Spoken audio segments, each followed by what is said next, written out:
নগাঁও জিলা প্ৰশাসন, নগাঁও জিলা স্বাস্থ্য সমিতিৰ সৌজন্যত এন.এছ.এছ.এছ গোট নগাঁও বিদ্যালয়ৰ উদ্যোগত আৰু অসম চৰকাৰৰ স্বাস্থ্য আৰু পৰিয়াল কল্যাণ বিভাগৰ অধীনৰ অসম ৰাজ্যিক এইডছ নিয়ন্ত্ৰণ সমিতিৰ সহযোগত আজি ইংৰাজী 19 আগষ্ট 2025 তাৰিখে জিলা পৰ্যায়ৰ বিস্তৃত IEC অভিযানৰ এটি সমদলৰ শুভাৰম্ভণি কৰে জিলা আয়ুক্ত দেৱাশিষ শৰ্মাই।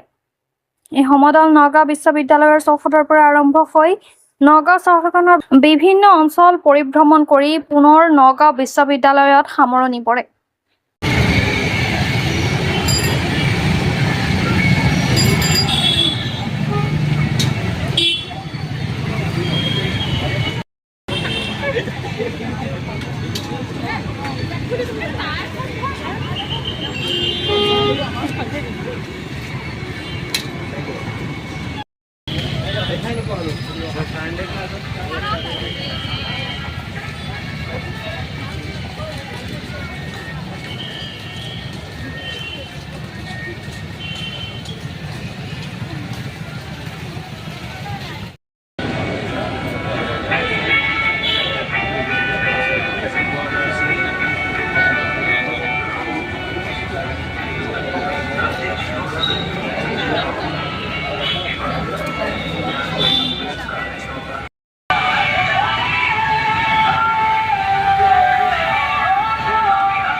সকলকে নমস্কাৰ জনাইছো।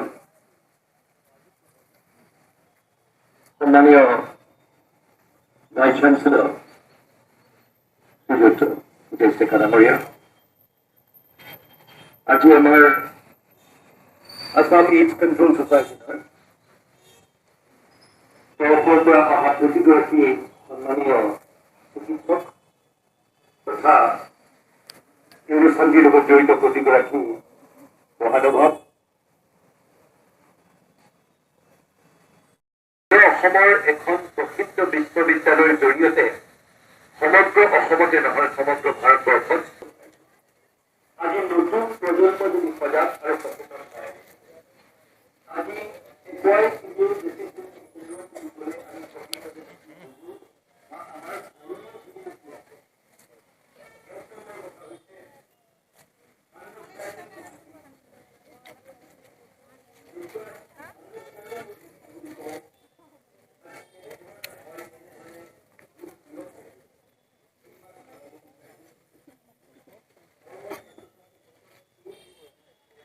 আমাৰ অকল নগাঁও জিলাখনে নহয় সমগ্ৰ অসমৰ বাবে এটা অত্যন্ত গুৰুত্বপূৰ্ণ দিন। আজি অসম এইডছ কণ্ট্ৰল ছ'চাইটি আৰু নগাঁও বিশ্ববিদ্যালয়ৰ সৌজন্যত আজি এভাগ এইডছ সজাগতা ৰেলী উলিওৱা হৈছে আৰু এই ৰেলীৰ জৰিয়তে আমি নতুন প্ৰজন্মক এষাৰ কথা জনাব বিচাৰিছোঁ আৰু তেওঁলোকৰ জৰিয়তে এষাৰ কথা কঢ়িয়াই লৈ যাব বিচাৰিছোঁ যে এইডছ বেমাৰটো আজি যিসকল ব্যক্তি আক্ৰান্ত হৈছে আমি তেওঁলোকক ঘৃণাৰ চকুৰে চাব নাপায়। আজি তেওঁলোক বহুতো কথাৰ অৱগত নোহোৱাৰ বাবে বা কেতিয়াবা একেবাৰে তেওঁলোকৰ কোনো দুখ নথকাকৈ তেওঁলোকে হয়তো এইডছ ৰোগত আক্ৰান্ত হ'বলগীয়া হয়। তেওঁলোকক লাগে আমাৰ মৰম, আমাৰ চেনেহ। আজি সমগ্ৰ বিশ্বত এটা ল আছে যে আমাৰ প্ৰতিজন এইডছ আক্ৰান্ত লোকক আমি সমাজত এজন সাধাৰণ নাগৰিকৰ দৰে সমান দৰ্জা তেওঁলোকক আমি দিব লাগিব।